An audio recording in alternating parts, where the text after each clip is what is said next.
Good afternoon, students. My name is Ravikant Mani, and I completed my BTech from IIT Kanpur in 2010. And 2006 में जब मैंने IIT JEE का exam दिया था, उसमें मेरी रैंक 500 में थी। पिछले 10 सालों से मैं लगातार IIT JEE मेंस, एडवांस और नीट के लिए फिजिक्स का प्रिपरेशन करवा रहा हूँ बच्चे लोगों को। मेरे पढ़े हुए बहुत सारे बच्चे IIT में, NIT में, एम्स में अब पढ़ चुके हैं और अभी वर्तमान में पढ़ भी रहे हैं। तो मैं आपको ये बताऊंगा कि कैसे ये सारे एग्जाम क्लियर किए जाते हैं और आपकी सफलता का मूल मंत्र क्या होगा। तो बच्चों, सबसे पहले एक बात तो ये आप जान लें कि आपको पूरी तरीके से अपने एम को, लक्ष्य को अच्छे से पहचानना होगा कि हम क्या करना चाहते हैं। देखिए बच्चों, क्लास 10 तक जो है बच्चे जो है बहुत फोकस्ड नहीं होते हैं अपने कैरियर को लेकर के, लेकिन आपका जो 11th 12th है बिल्कुल क्लास 10 से बहुत डिफरेंट है, क्योंकि यहाँ की जो पढ़ाई है, यहाँ से जो आप कॉलेज में जाएंगे वो आपके कैरियर को डिसाइड करता है। तो इसलिए बच्चों मैं ये कहूंगा कि आपका लक्ष्य जो है वो पूरी तरीके से क्लास 10 कंप्लीट होने तक आपका फिक्स हो जाना चाहिए कि मुझे क्या करना है।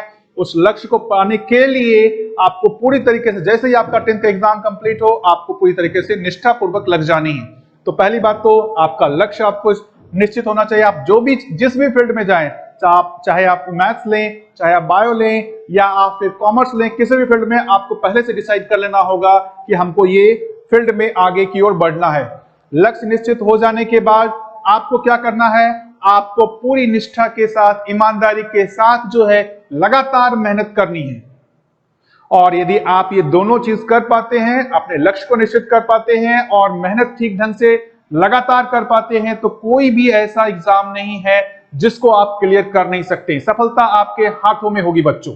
बस आपको अपने लक्ष्य को और अपनी ईमानदारी को, बस इसको ही पहचानना है और इसको ही पूरा करना है। गुड इवनिंग बच्चों, आज हम लोग क्लास 12 के फिजिक्स का सिलेबस को समझेंगे, क्या क्या पढ़ना होता है इसमें और किस सीक्वेंस में हम लोग क्लास 12 की पढ़ाई करेंगे। तो सबसे पहला जो टॉपिक है, वो जो बहुत बड़ा टॉपिक है, वो है इलेक्ट्रोस्टैट्स। इलेक्ट्रोस्टैट्स में हम लोग देखेंगे तो बहुत सारे जो हैं सब टॉपिक्स हैं। पहला टॉपिक होगा कूलम्स लॉ। उस कूलम्स लॉ पे में भी देखेंगे तो चार्ज और बहुत सारी चीजें, कूलम्स लॉ क्या होता है इसके बारे में हम लोग डिस्कशन करेंगे, बहुत सारे क्वेश्चन सॉल्व करेंगे। उस कूलम्स लॉ के बाद जो है इलेक्ट्रिक फील्ड हम लोग समझेंगे, इलेक्ट्रिक फील्ड क्या होता है और इसके क्या सिग्निफिकेंस है और इसकी एप्लीकेशन क्या क्या है। उसके बाद हम लोग जो है यहाँ पर गॉस लॉ देखेंगे, जो बहुत ही इंपॉर्टेंट लॉ है, और वो गॉस लॉ और कूलम्स लॉ एक दूसरे से कैसे रिलेटेड हैं और उन दोनों के बीच का रिलेशन क्या है, इसको भी समझने की कोशिश करेंगे।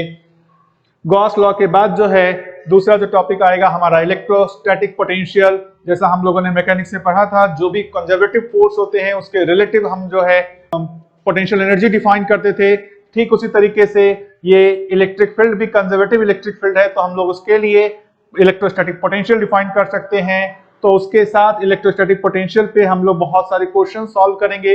मैकेनिक्स और इलेक्ट्रोस्टैट्स को मिला करके हम लोग यहाँ पर बहुत सारे क्वेश्चन सॉल्व करेंगे। कंजर्वेशन ऑफ एनर्जी यूज करेंगे, conservation of linear momentum use करेंगे, कंजर्वेशन ऑफ एंगुलर मोमेंटम भी यूज करेंगे बच्चों।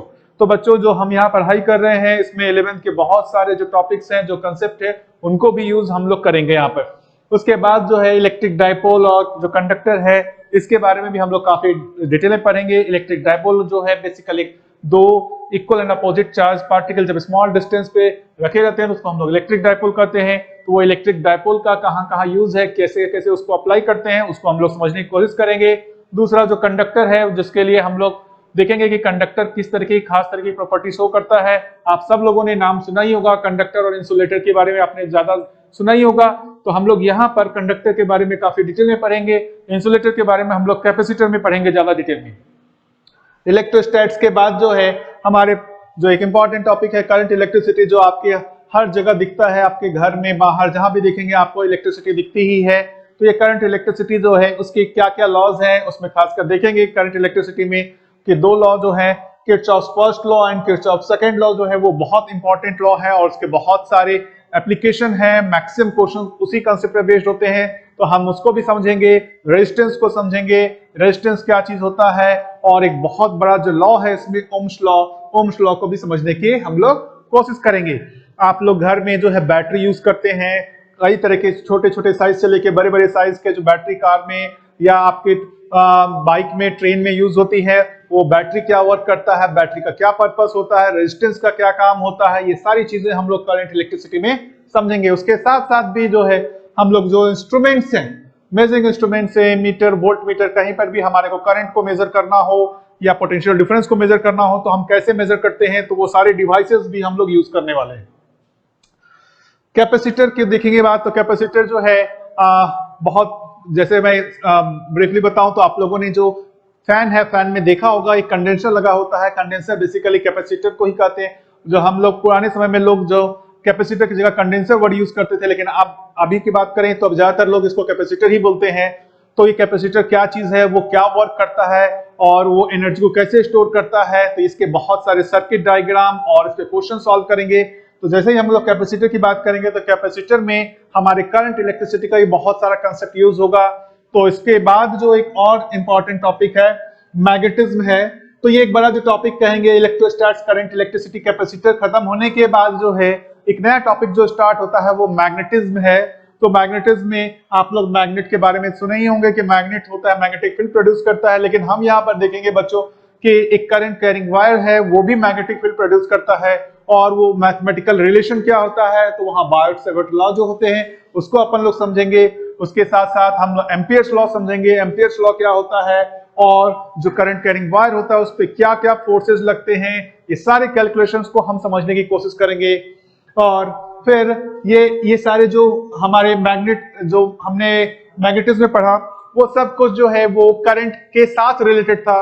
अब उसके बाद जो एक दूसरा मैकेनिक्स है, दूसरा जो मैग्नेटिज्म का है उसको क्लासिकल मैग्नेटिज्म कहते हैं, जिसमें हम लोग जो बार मैग्नेट होते हैं या अर्थ का मैग्नेटिज्म है उन सब को लेके काफी डिटेल में पढ़ेंगे। आपके पैरामैग्नेटिक मटेरियल है, डायमैग्नेटिक मटेरियल है, फेरोमैग्नेटिक मटेरियल है, उन सब को हम लोग यहाँ पर स्टडी करेंगे।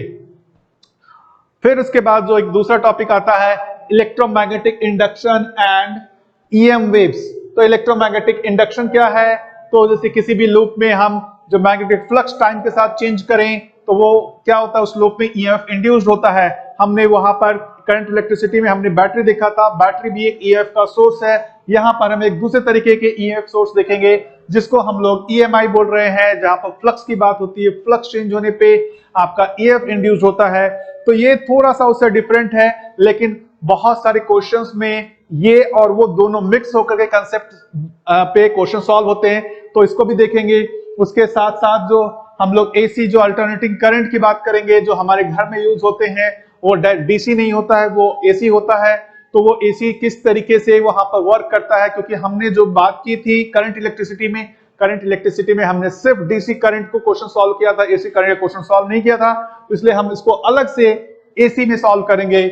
उसके बाद ईएम वेव, इलेक्ट्रोमैग्नेटिक वेव की बात करेंगे। जैसे मैं आपको जो भी बोल रहा हूं, जो मेरा साउंड वेव है, वो साउंड वेव जो भी है आपके डिवाइसेस है उसको वो इलेक्ट्रोमैग्नेटिक वेव में कन्वर्ट करता है। वो इलेक्ट्रोमैग्नेटिक वेव यहां से प्रोपेगेट होकर के आपके तक पहुंचती है, फिर आपका डिवाइस उस इलेक्ट्रोमैग्नेटिक वेव को साउंड वेव में कन्वर्ट करता है। तो उसके बारे में काफी डिटेल में हम लोग पढ़ेंगे। 11th में हम लोगों ने वेव के बारे में पढ़ा था, मैकेनिकल वेव के बारे में पढ़ा था, उससे बहुत हद तक ये रिलेटेड टॉपिक है। इलेक्ट्रोमैग्नेटिक वेव इक्वेशन सब कुछ ऐसे ही दिखेंगे। जब हम इसको पढ़ेंगे तो उसके डिटेल में, उसके मैथ्स में जाएंगे तो हमको लगेगा कि बहुत ज्यादा सिमिलरिटी है उस वेव और इस वेव में। तो उसके बाद जो हमारा बिल्कुल एक नया टॉपिक स्टार्ट होता है जिसको हम लोग ऑप्टिक्स कहते हैं, या उसको और भी कहें तो हम लोग ऑप्टिक्स दो पार्ट में डिवाइड करेंगे। एक ज्योमेट्रिकल ऑप्टिक्स होगा, दूसरा वेव ऑप्टिक्स होगा। ज्योमेट्रिकल ऑप्टिक्स को ही हम लोग रे ऑप्टिक्स भी कहते हैं। रे ऑप्टिक्स में जो आपके मिरर हैं, लेंस हैं, और ये सब चीजें कैसे इमेज फॉर्म करती हैं, कहां रखने पे कैसा इमेज बनेगा, कब रियल इमेज बनेगा, कब वर्चुअल इमेज बनेगा, रिफ्रैक्शन क्या होता है, इन सारे में, और कौन कौन से लॉज यहाँ पर यूज होते हैं, स्नेल्स लॉज हो गए, और भी जितने लॉ हैं उन सब लॉ को हम लोग यहाँ पर समझेंगे। उसके बहुत सारे एप्लीकेशन देखेंगे। ये टॉपिक रिलेटिवली बाकी टॉपिक से इजी है, फॉर्मूला बेस्ड ज्यादा है, इसमें साइन कन्वेंशन का ही ज्यादा इंपॉर्टेंस है, इसलिए यहाँ पर बच्चे हम लोग ज्यादा रिलैक्स रहेंगे, बहुत ज्यादा हमारे को टेंशन नहीं रहेगा। उसके बाद जो वेव ऑप्टिक्स है ये थोड़ा सा दिक्कत दे सकता है, लेकिन बहुत वैसा भी नहीं है, इसको अच्छे से समझेंगे। वेव ऑप्टिक्स के बहुत सारे कंसेप्ट जो हैं वो हमने ऑलरेडी जो है मैकेनिकल वेव में पढ़ा हुआ है। मैकेनिकल वेव में जो इंटरफेरेंस हमने पढ़ा था, आपको याद होगा तो आप रिकॉल करेंगे, तो वहां पर भी हम इंटरफेरेंस पढ़ते हैं। तो ये वेव ऑप्टिक्स में भी देखेंगे तो बेसिकली हम जो इलेक्ट्रोमैग्नेटिक वेव है उनके इंटरफेरेंस को ही स्टडी करेंगे।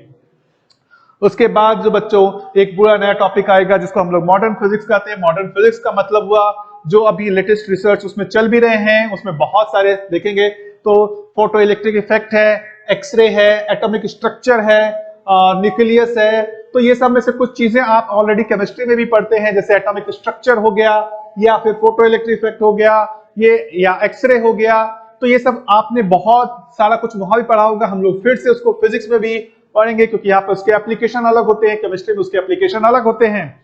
और लास्ट में जो सेमीकंडक्टर है, सेमीकंडक्टर डिवाइसेस के बारे में भी पढ़ेंगे कि डायोड क्या होता है, ट्रांजिस्टर क्या होता है, ये सब के बारे में डिटेल में उनका सर्किट डायग्राम ये सब को समझने की कोशिश करेंगे। और सबसे इनमें जो हमारा आएगा वो कम्युनिकेशन आएगा, तो उस कम्युनिकेशन को भी हम लोग समझने की कोशिश करेंगे। यदि आप एनसीईआरटी क्लास 12 की बुक को देखेंगे वो 2 पार्ट में है। फर्स्ट पार्ट जो है वो आपका यहाँ तक कंप्लीट हो जाता है, यहाँ तक वो फर्स्ट पार्ट कंप्लीट हो जाता है, और उसके बाद जो ये ऑप्टिक्स और मॉडर्न फिजिक्स है वो सेकेंड पार्ट में रहता है। तो बच्चों आज के लिए इतना ही।